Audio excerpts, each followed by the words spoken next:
Admiral Jake Morrison stood on the bridge of the UES Defiance, staring at the massive screen that showed empty space. The stars looked peaceful, but Jake knew better. Behind those distant lights, the most powerful alien races in the galaxy were making decisions that would change everything. The communication panel beeped and Captain Lisa Warren walked over to check it. Her face grew serious as she read the message. "Admiral, we're getting the final transmission from Zentari Prime. The Galactic Council has made their decision." Jake nodded slowly. He had been expecting this moment for months. The Galactic Council, led by the proud Zephyrian Empire, had been growing more hostile toward humanity with each passing year. What started as small complaints had turned into major accusations. "Put it on the main screen," Jake ordered. The bridge fell silent as the alien figure appeared on the screen. Counselor Vexithara of the Zephyrians looked down at them with cold, reptilian eyes. His scaled face showed no emotion as he spoke in his mechanical voice. "By order of the Galactic Council, Resolution 847B has been approved by a vote of 47-3. The human species is hereby reduced to junior member. Status, effective immediately. All voting rights in council decisions are revoked. Furthermore, human colonies in the Outer Rim territories will be redistributed to species deemed more suitable for galactic civilization." Lisa Warren's hand tightened on her tablet. Around the bridge, other officers looked shocked and angry. Jake remained calm, but inside his heart was racing. Vexithara continued speaking. "The Council has determined that humanity's aggressive expansion policies, dangerous military innovations, and refusal to follow established galactic norms make them unsuitable for full membership. This decision is final and cannot be appealed." The transmission ended, leaving the bridge in total silence. Jake turned to face his crew. These men and women had served with him for years. They had fought pirates, explored new worlds, and helped build peaceful relationships between different species. Now they were being told they were not good enough to have a voice in galactic affairs. "Captain Warren," Jake said quietly, "contact Earth immediately. President Hayes needs to know what just happened." Within hours, President Daniel Hayes was standing behind a podium in New Geneva, Earth's capital city. Cameras from around the world focused on him as he prepared to address not just humanity, but the entire galaxy. Jake watched the broadcast from his ship, along with millions of other humans scattered across dozens of worlds. President Hayes looked calm and confident.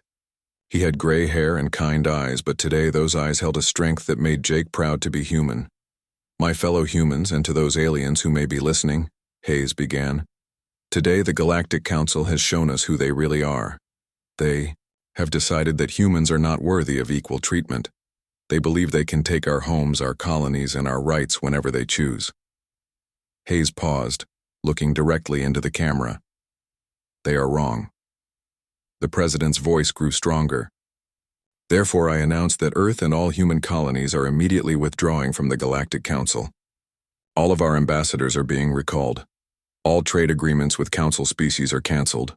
All technology sharing programs are ended." Jake felt a chill run down his spine. This was it. Humanity was cutting itself off from the rest of the galaxy. "We will no longer beg for respect from those who see us as inferior," Hayes continued. "We will no longer ask for permission to exist in our own space. From this day forward, humans will forge their own path among the stars." Across the galaxy, the reaction was immediate. On Zentari Prime, Minister Krelnox of the Zephyrian Empire laughed when he heard the news. "Let the children have their tantrum," he told reporters. "They will come crawling back within a year, begging us to take them back." The insectoid Chitauri collective issued a statement calling humanity's decision the foolish pride of a young species.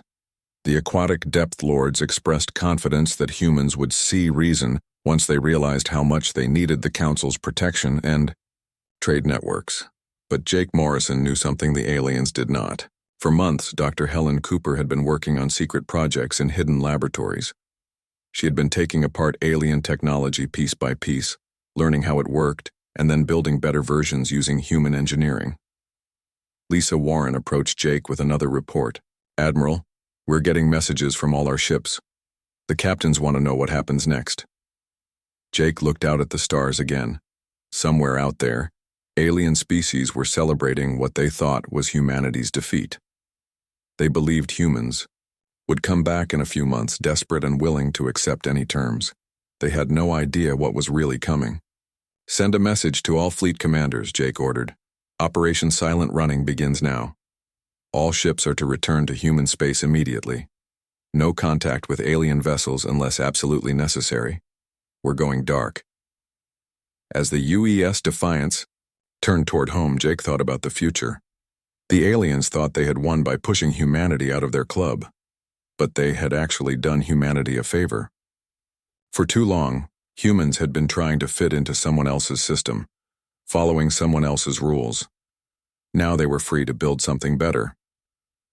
In her laboratory on Titan, Dr. Helen Cooper was already working on the technologies that would change everything. New ships that could travel faster than anything the aliens had ever seen. Communication systems that worked on completely different principles. Weapons and defenses that would make alien technology look primitive. The Galactic Council thought they were punishing humanity. Instead, they had just unleashed the most innovative and determined species in the galaxy. The real surprise was still coming. 6 months had passed since humanity walked away from the Galactic Council. The aliens had expected angry messages, desperate pleas, or at least some sign that humans were struggling without their help.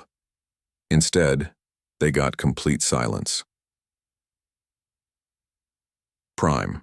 Counselor Zethmore stood in his crystal tower on Zentari Prime, looking at reports that made no sense. His assistant, a nervous young Zephyrian named Kexitar, handed him another datapad. Sir, the trade monitoring stations report that human merchant ships have vanished from all major space lanes. Not a single human vessel has been spotted in Council space for 3 months. Zethmore's scaled brow wrinkled. Perhaps they are hiding in shame. What about their communication signals? That's the strange part, sir. All signals from human space have stopped. Our listening posts detect nothing. It's like their entire civilization just went silent. This was not what Zethmore had expected. Young species usually made noise when they were angry or scared. They sent threatening messages or begged for another chance. They did not simply disappear. Commander Rick Stone sat in the captain's chair of the UES Horizon, watching his crew work with quiet efficiency. The ship looked the same on the outside, but everything important had been replaced with technology that no alien had ever seen before. Amy, any word from the border stations? Rick asked his communications officer. Amy Patterson looked up from her console, smiling. All quiet, sir. The new detection systems are working perfectly. 3 Chitauri scout ships tried to enter our space yesterday, but they turned back when they couldn't understand what was stopping them. Carl Dixon, the chief engineer, joined the conversation. The aliens keep using the same old technology they've had for centuries. Our new shield generators might as well be magic to them. Rick nodded. For months, human ships had been quietly returning to Earth space, bringing with them every piece of alien technology they could get their hands on. Dr. Helen Cooper and her team had been busy studying, improving, and then creating entirely new systems based on human innovation. The result was a fleet that could do things no alien military had ever imagined. On the border of human space, Colonel Peter Grant waited patiently as another alien diplomatic ship approached. The Depth Lord vessel moved slowly, its aquatic crew probably confused by the energy fields that now protected human territory. "Attention, human forces," came the gurgling voice of the alien captain. "I am Ambassador Fluid Singer Depthwalker. I request permission to enter your space for diplomatic talks." Peter activated his communicator. "Ambassador, Earth space is now off-limits to all non-human entities. This policy is in effect indefinitely. Please turn your ship around and return to Council space." "But surely you don't mean to cut off all contact forever. The Council is willing to discuss new arrangements." "The decision has been made," Peter replied calmly. "Please leave our territory immediately." The Depth Lord ship hung in space for several minutes, probably hoping the humans would change their minds. Finally, it turned and flew away, leaving the border as quiet as before. Deep beneath the surface of Titan, Dr. Susan Blake put the finishing touches on humanity's greatest secret. The room around her buzzed with activity as dozens of scientists and engineers worked on projects that would have seemed impossible just a year ago. The quantum communication network is ready for testing, Susan announced to her team. This will let us talk to any human ship or colony instantly, no matter how far away they are. Her assistant, Dr. Mark Johnson, looked excited. The aliens still use those slow relay stations that take hours to send messages across the galaxy. With this system, we can coordinate activities in real time. Susan smiled. The Galactic Council had always controlled information by controlling the communication networks. Now humans had built their own system that was faster, more secure, and completely invisible to alien detection methods. Back on Centauri Prime, the Council was starting to panic. Reports came in daily of problems that had never existed before. Trade routes that humans had protected were now dangerous. Space pirates attacked merchant ships that used to travel safely under human escort. The Chitauri queen mind, Chitkara, clicked her mandibles nervously as she addressed the Council. My hive ships cannot navigate the spiral nebula without human star charts. My people are trapped in our home system. The Crystalline Resonance Collective added their concerns. Our communication networks are failing. The humans maintained relay stations throughout our territory. Without their technical support, we cannot contact our outer colonies. Zethmore tried to maintain his dignity, but inside he was worried. When they kicked humanity out of the Council, he had expected the humans to suffer. Instead, it seemed like everyone else was having problems. Minister Krellnox approached with more bad news. Sir, our spy ships have tried to locate human colonies, but they keep running into technology we don't understand. Our best scientists cannot figure out how human defenses work. What do you mean? Zethmore demanded. The humans seem to have developed completely new types of shields, sensors, and weapons. Our ships can't get close enough to scan their territories. It's like they're using science we've never seen before. In the hidden system where humans had built their new fortress world of Haven, Fleet Admiral Roy Johnson reviewed reports from across human space. Every day brought news of successful colonies, new technological breakthroughs, and stronger defenses.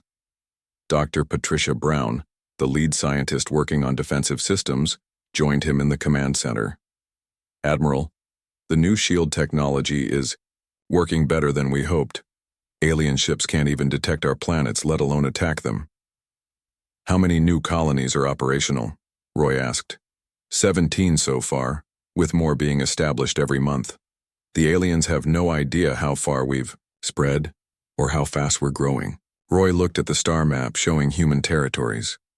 Red dots marked the old colonies that everyone knew about. Blue dots showed the new settlements that remained completely secret. There were already more blue dots than red ones. The aliens thought they had cornered humanity by kicking them out of the galactic community. Instead, they had set humanity free to build something much better than what had existed before.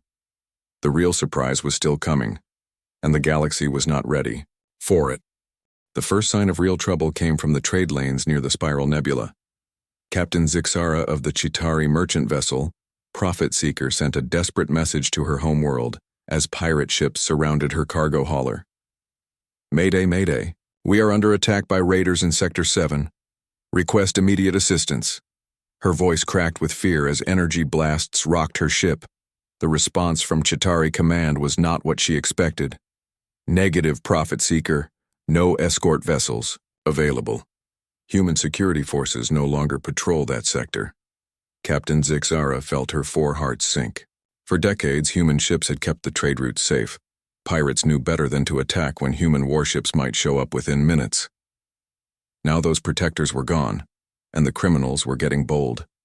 Her ship shuddered as the pirates disabled her engines. Soon her cargo hold would be empty and her crew would be lucky to survive. Across the galaxy, similar scenes played out every day. Trade routes that had been safe for 50 years became hunting grounds for criminals. Merchant ships that used to travel alone now needed expensive military escorts if they could find any. Captain Tony Richards stood on the bridge of his evacuation ship, watching the last group of human civilians board the transport pods. The planet below had been home to 10,000 humans who worked as teachers, doctors and engineers for the local alien population. That's the last group from the surface, reported his first officer, Lieutenant Kate Brooks. All humans are now aboard the fleet. Tony nodded grimly. When Earth announced the withdrawal, every human living on alien worlds had been given a choice. They could stay and lose their Earth citizenship, or they could return to human space. Almost everyone chose to leave. Signal the New Hope, Tony ordered.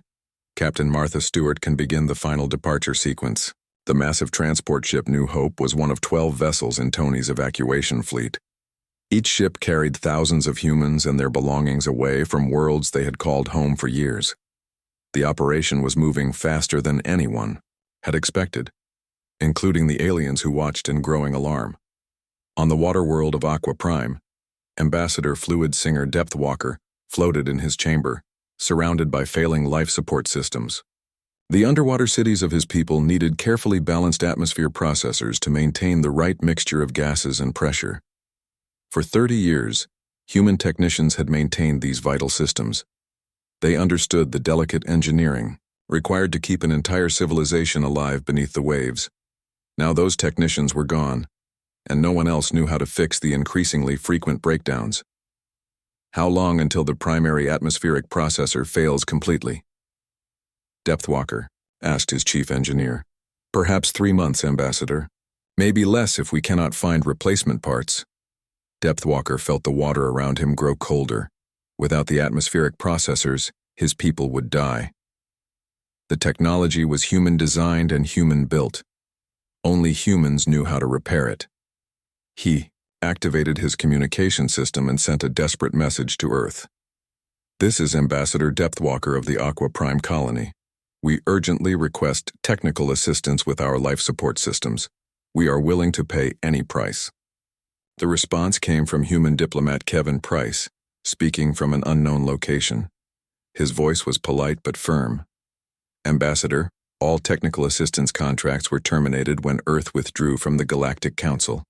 We are no longer able to provide maintenance services to non-human entities, but our people will die without these systems.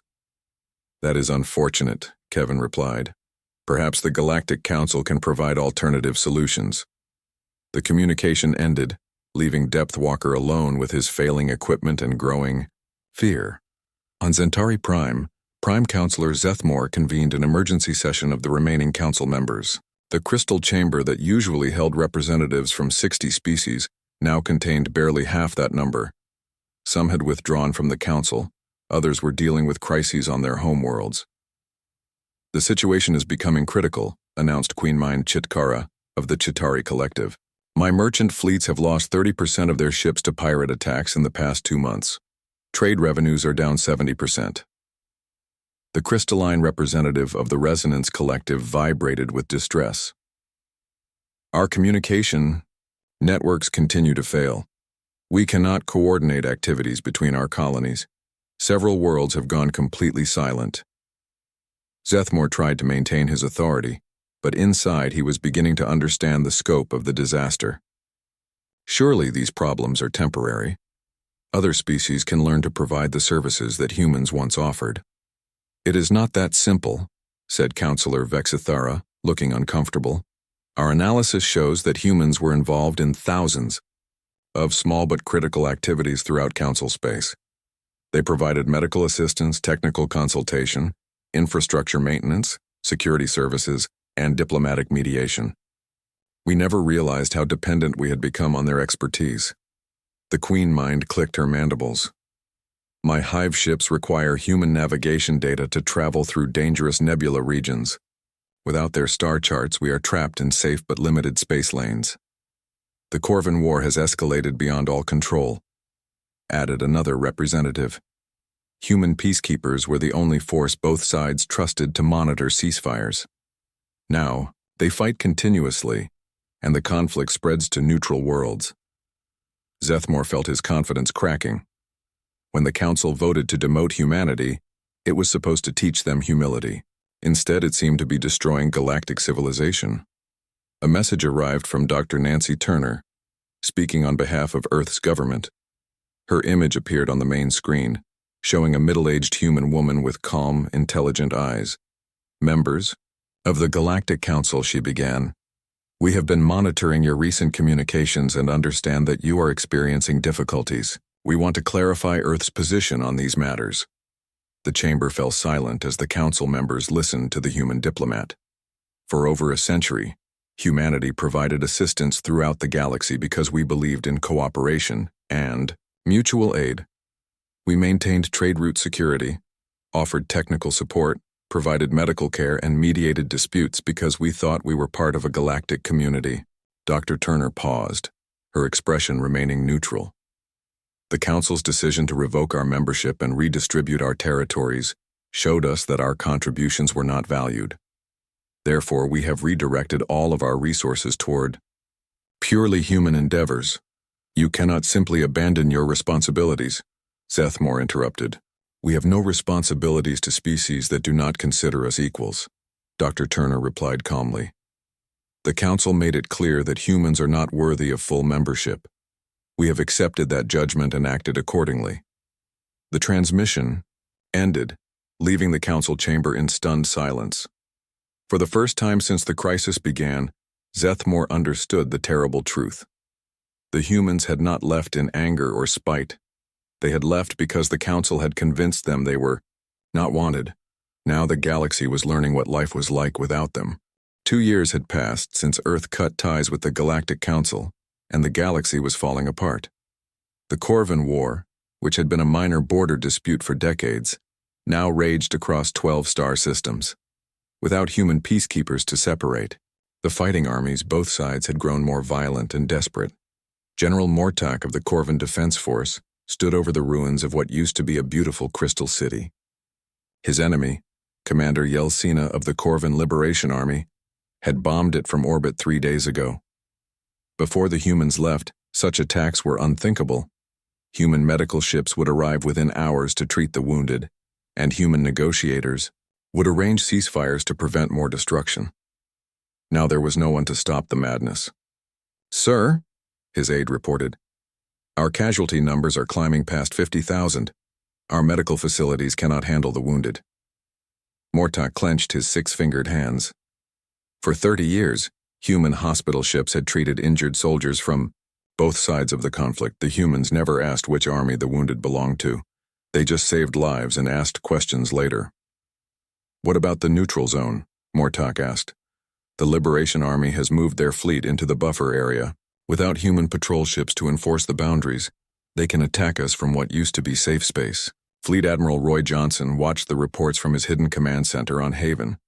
The human fortress world was now home to over 10 million people, all living in cities that alien sensors could not detect. His defense fleet used technology so advanced that alien ships could not even find them, let alone attack them.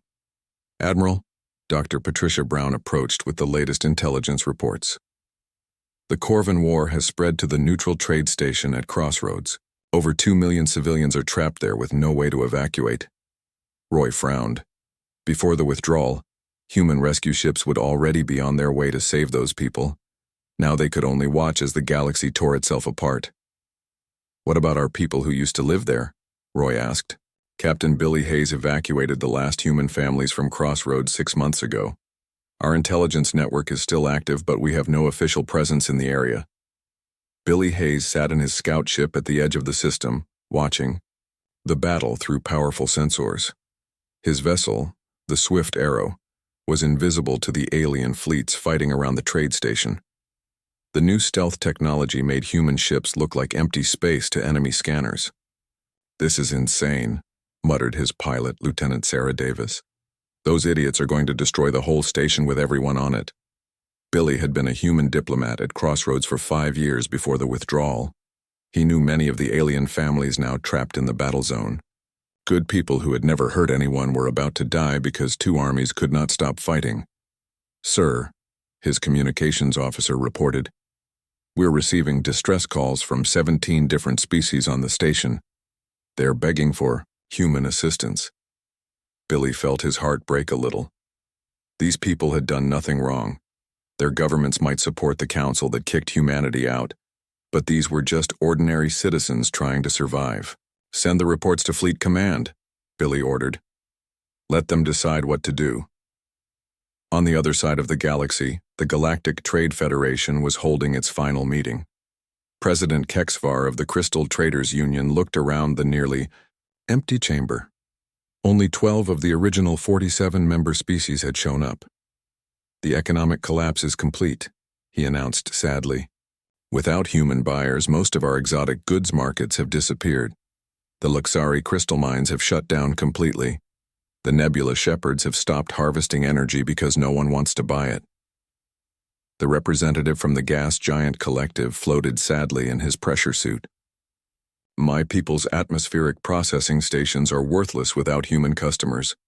We cannot afford to maintain our orbital cities. It gets worse, added the delegate from the Asteroid Miners Guild. Pirate attacks have increased by 400% since human security forces withdrew.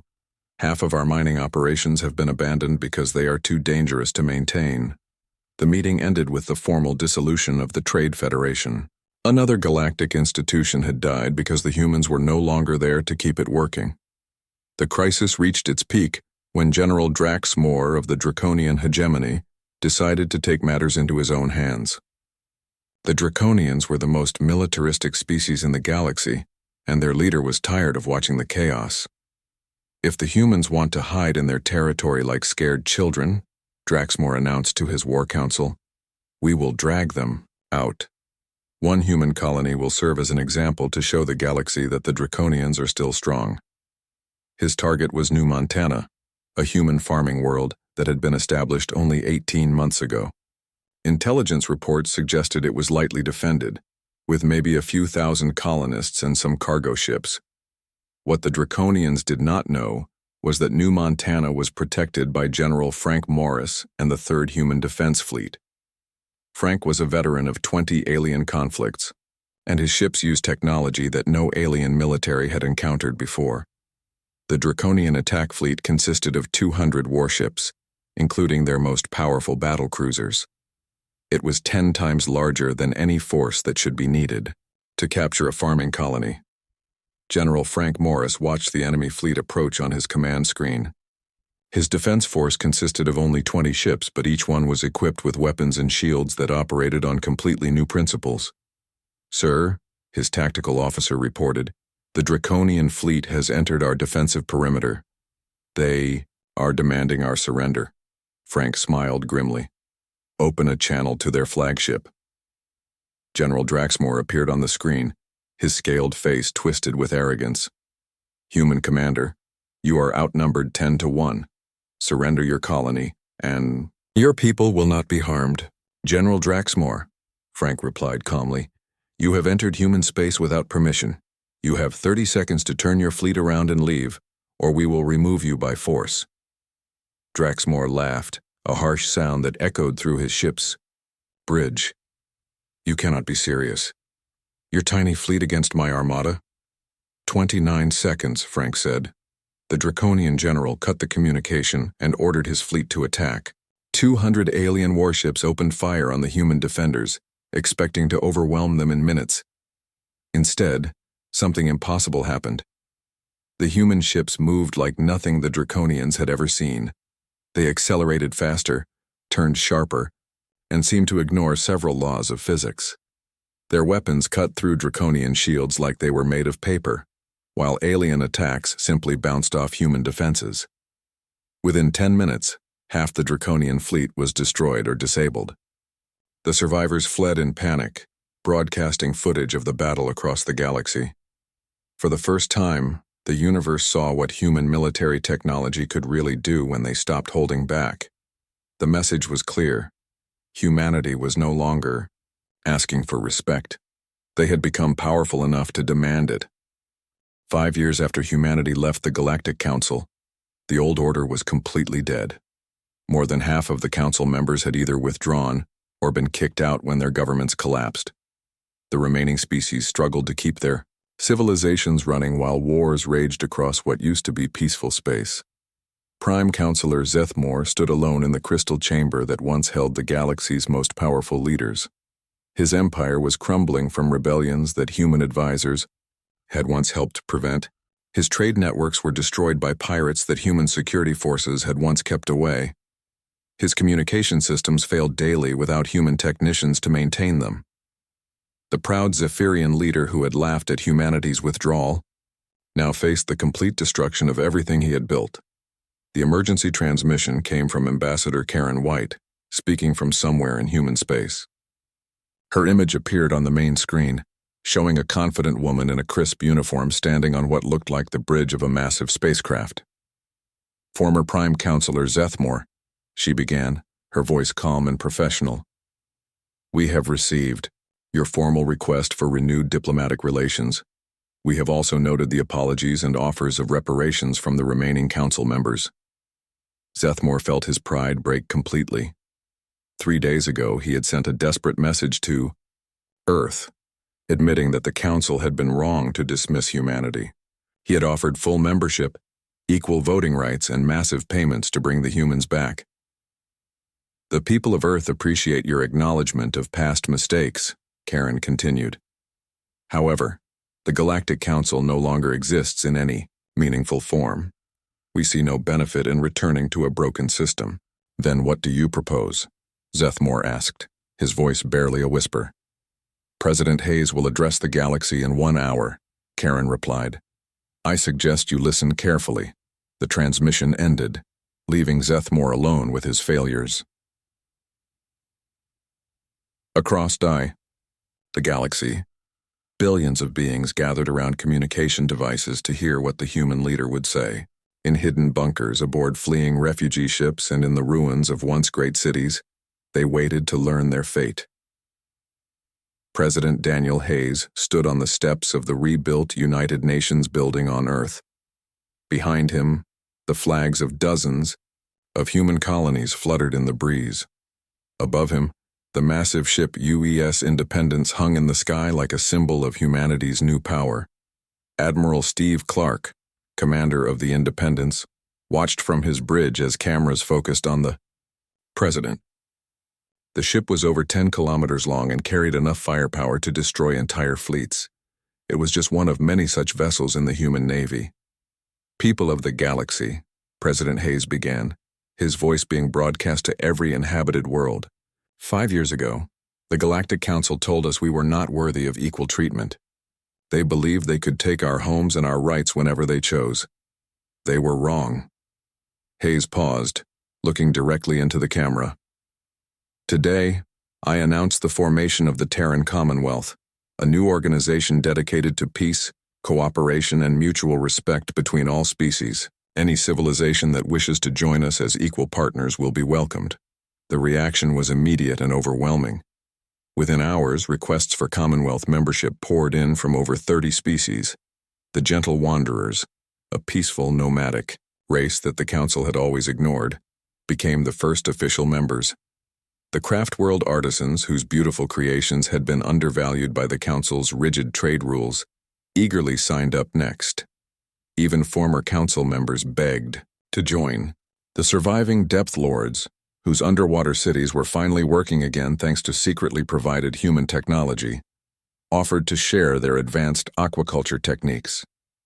The Crystal Traders, desperate to restore their economy, promised exclusive access to their rarest materials. Professor Linda Scott, who had spent 2 years writing the Commonwealth Constitution, watched the applications arrive with satisfaction. Unlike the Council's hierarchy of dominant and submissive species, the Commonwealth offered true equality to all members. Every species gets one vote, regardless of military power or economic influence, she explained to reporters. Decisions are made by majority rule, with protection for minority rights. No single species can control the others. Dr. Helen Cooper stood in the main laboratory of the new Interspecies Research Institute on Harmony Station. The massive space facility was commanded by Captain Michelle Turner and served as a neutral meeting place for Commonwealth scientists. For the first time in galactic history, dozens of species were working together on projects that none could complete alone. The Resonance Collective's crystal technology combined with human engineering to create communication systems faster than anything ever built.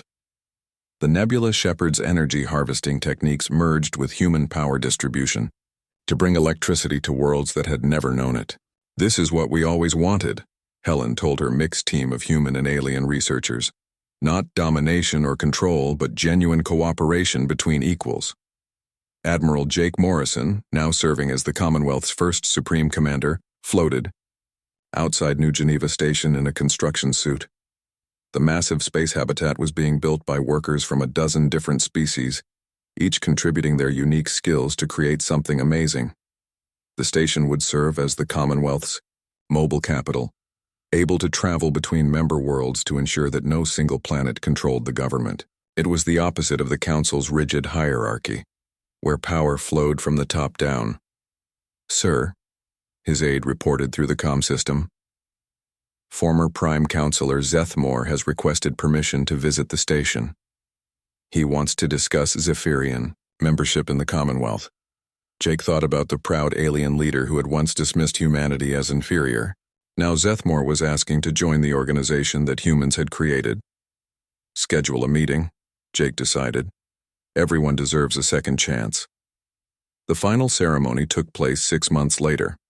In the Great Assembly Hall of New Geneva Station, representatives from over 50 species gathered to sign the Commonwealth Charter. The hall was designed with input from every member race, creating a space where beings of all shapes and sizes could meet comfortably. President Hayes stood at the podium, looking out at the most diverse gathering in galactic history. Aquatic beings floated in specially designed tanks. Gas-based entities swirled in containment fields. Rock-like creatures sat beside insect swarms and crystalline formations. "We are not here to recreate the past," Hayes announced, "but to build something better. The Commonwealth is not about human dominance or alien submission. It is about what we can achieve when we treat each other with dignity and respect." Former Prime Counselor Zethmore, now serving as a junior ambassador, sat beside human diplomat Robert Hayes. The former enemies worked together on trade agreements and mutual defense pacts, proving that even the deepest conflicts could be healed with time and effort. The old Galactic Council building on Zentari Prime stood empty, a monument to the failure of arrogance and prejudice. But throughout Commonwealth space, new stations and facilities buzzed with activity, as dozens of species learned to live and work together as equals. In his final speech as president, Hayes looked out at the stars and smiled. "We didn't leave to punish anyone. We left to show everyone what was possible when people, all people, are treated with dignity and respect. The galaxy is big enough for all of us to thrive, but only if we choose to thrive together." The Commonwealth fleet spread across the galaxy, not as conquerors but as explorers and protectors. They carried a simple message to every world they visited. In the new galaxy, everyone had value, everyone had rights, and everyone had a voice. The age of human dominance had begun, but it looked nothing like what the aliens had feared. Instead of tyranny, there was justice. Instead of exploitation, there was cooperation. Instead of fear, there was hope. The universe had learned that true strength came not from forcing others to obey, but from inspiring them to follow.